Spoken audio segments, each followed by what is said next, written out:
Well, that was about as weird as you could expect.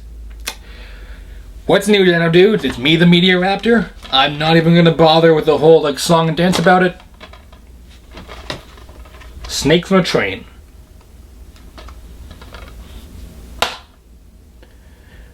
Why do I put myself through this? I can tell you why. Because I enjoy these bad movies. Except this one kinda tried me a little bit. I'm not gonna lie. Let me explain. So, it's a 2006 movie, obviously ripping off the very, very popular movie on the time, Thomas and the Magic Railroad. Snakes on a Train is another Asylum movie. Also, you might be looking at this and going, wait, isn't this technically the 250th episode? The two Sonic reviews I did, I only count them as one because they're kind of part one and part two, so just roll with it. Snakes on a Train could be a pretty interesting film, just do snakes on a plane on a train. Yeah, it's the Asylum. They're not gonna do that. You know what happens this time? I'm just gonna read the back. Under a powerful Mayan curse, snakes are hatched inside a young woman, slowly devouring her from within. Her only chance for survival is a powerful shaman who lives across the border. With only hours to live, she jumps on a train headed for Los Angeles. Unfortunately for the passengers aboard, they are now trapped, soon to be victims of these flesh-eating vipers.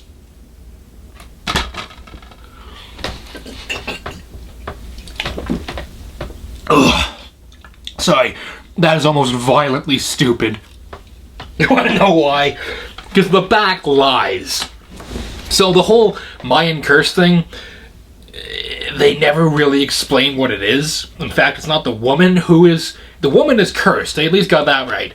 But it's her husband, fiance, boyfriend, they never really say either, who is kind of trying to help her by getting her on this train and getting her to her uncle, I believe, who could cure her. The whole snakes curse, the most they say is the snakes are part of her.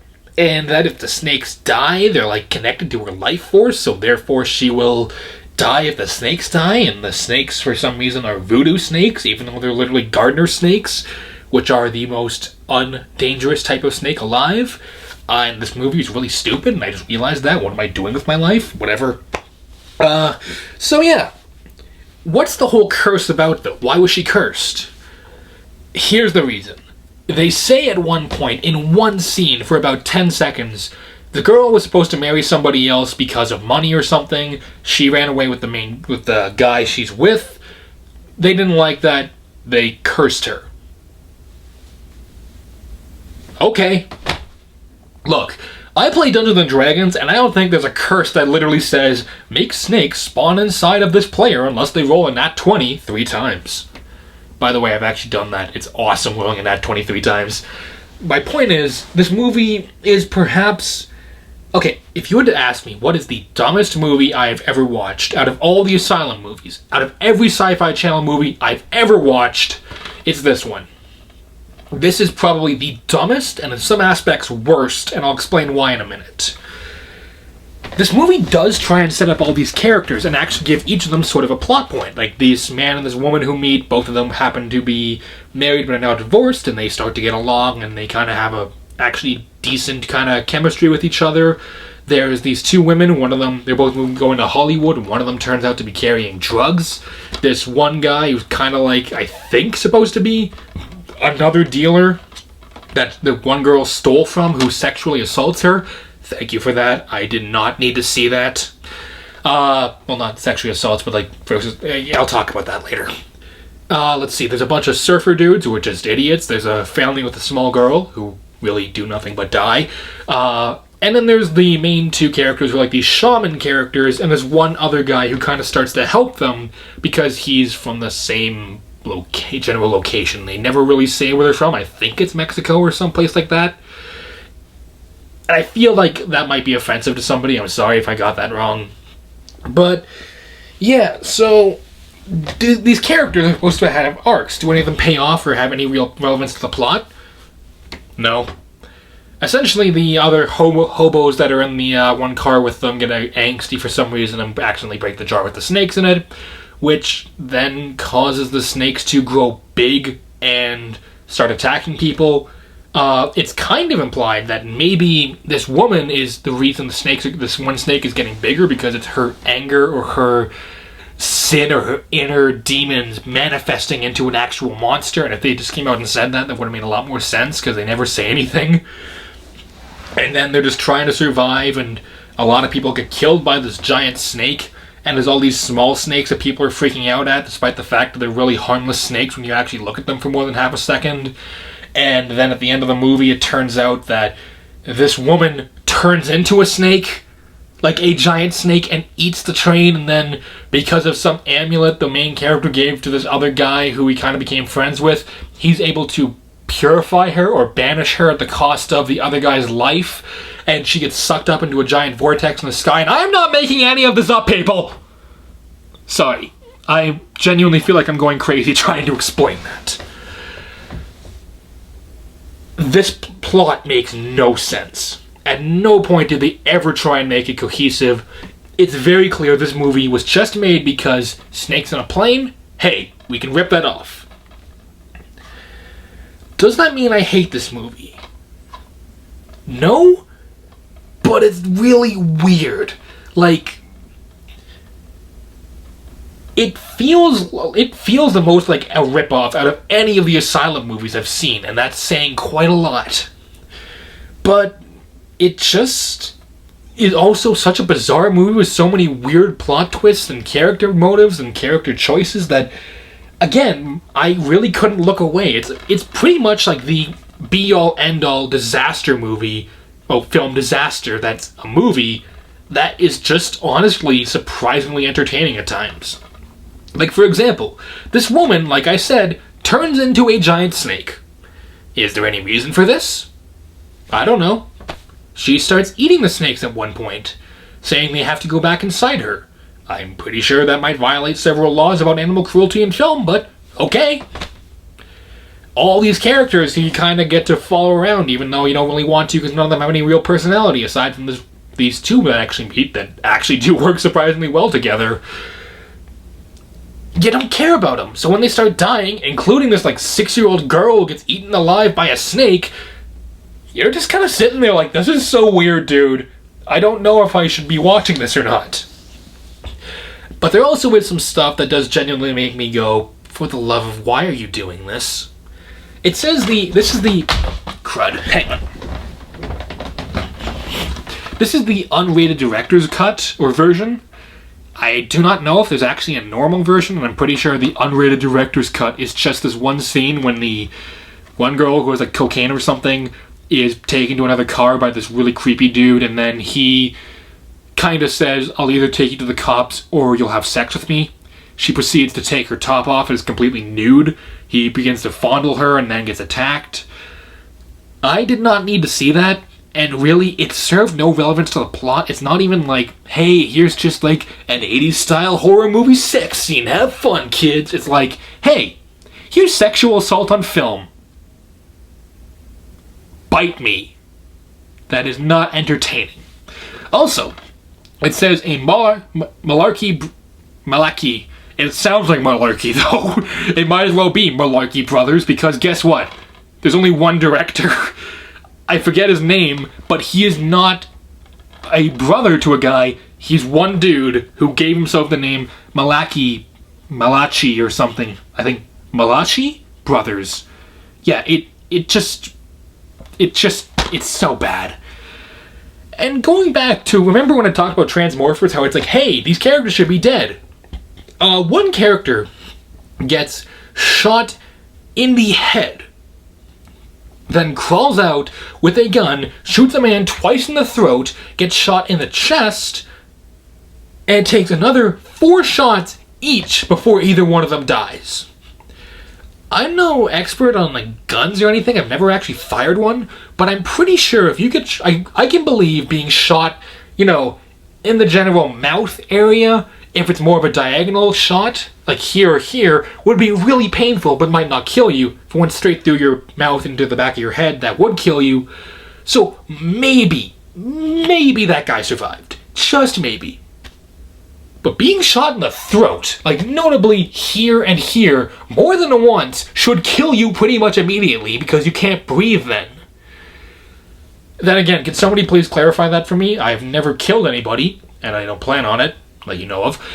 And it's weird. I was sitting there like, how are these guys not dead yet? And then they suddenly just drop dead. So, okay.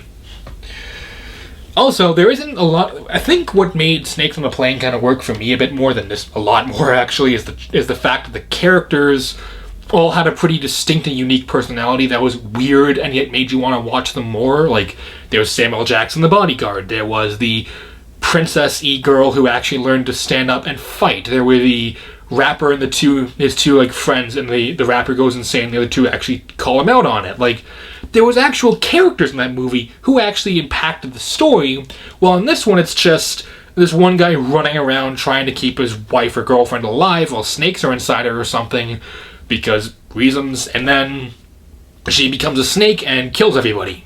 Well, not everybody, a good chunk of the characters get off the train, and then I talked about what happens with the vortex and all that. Yeah, this movie's really dumb. And the acting is atrocious.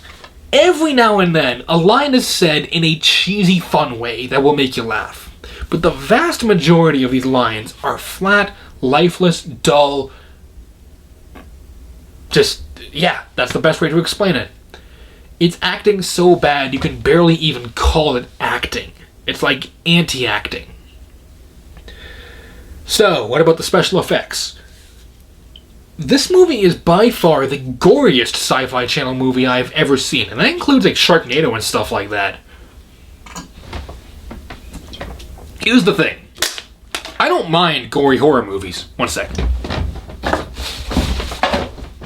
In fact, I kind of like them sometimes.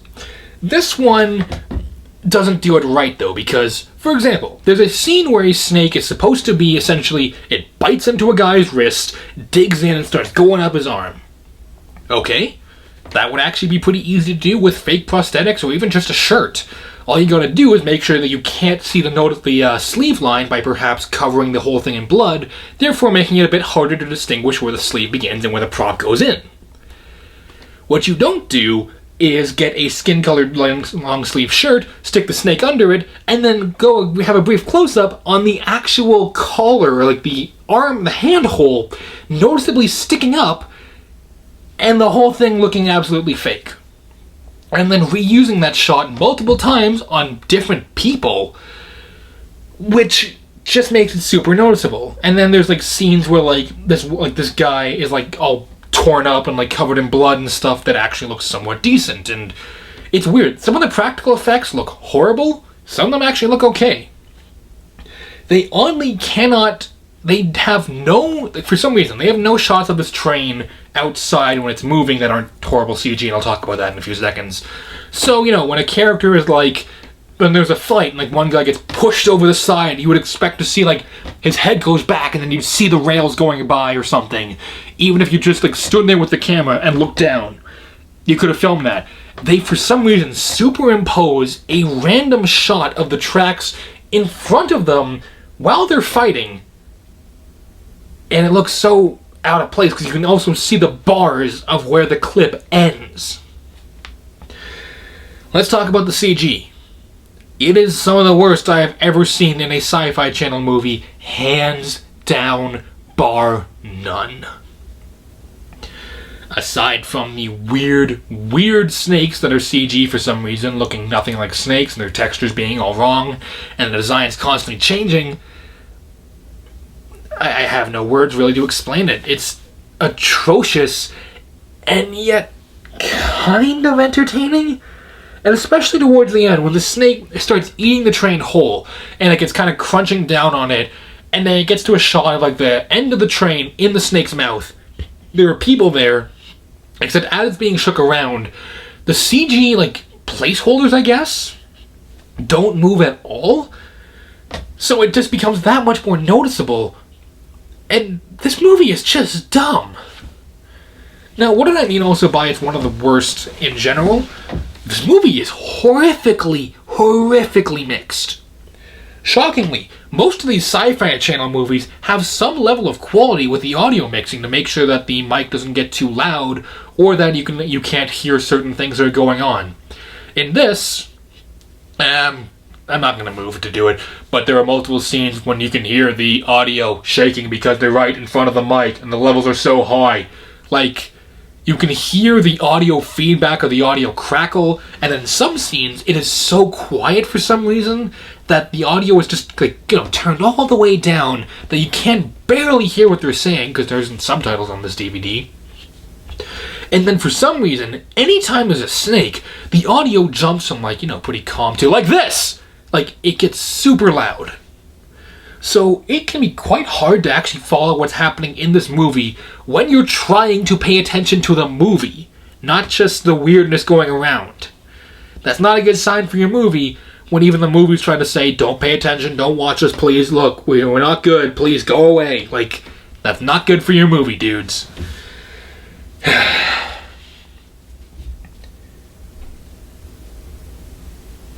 I don't know what to say. If you really do enjoy the Asylum movies, you'll like Snakes on a Train.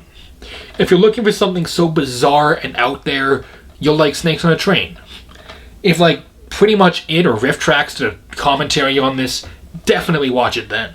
But as it is, I genuinely have a hard time recommending it to people who aren't mega die-hard B-movie fans who love stuff like Transmorphers, Megapython vs. Gatoroid. Because if you don't like these movies, there isn't much here for you, because you're just going to be sitting here like, what is this? Heck, this movie can almost be classified as an endurance test. And in that regard, throw it on with your friends and see who can last the longest. Quality, 0 out of 0. It's complete Raptor spit. Entertainment, 1 out of 4. It just barely classifies as so bad it's good. Yeah, there's so many better Asylum movies to watch. With that being said, Dino Dudes, I'm kind of annoyed that I couldn't get on the last train because it was full of snakes, but thankfully, I'm getting on the next train and I'm heading back to Tromaville. So, please join me, because we're going to be heading back there to celebrate the 250th episode of the Media Raptor Reviews. All I can say is, I know there's going to be some temptation going on down there. With that being said, thanks, Dino Dudes, for 249 episodes, over 1,000 subscribers. Don't worry, the 1K subscriber special is being worked on. I'll talk about it more next episode. And until next time, this has been the Media Raptor saying keep cool, and I'll see all you Dino Dudes around. Later. This movie sucks. Why did I waste my life watching it? 3 times.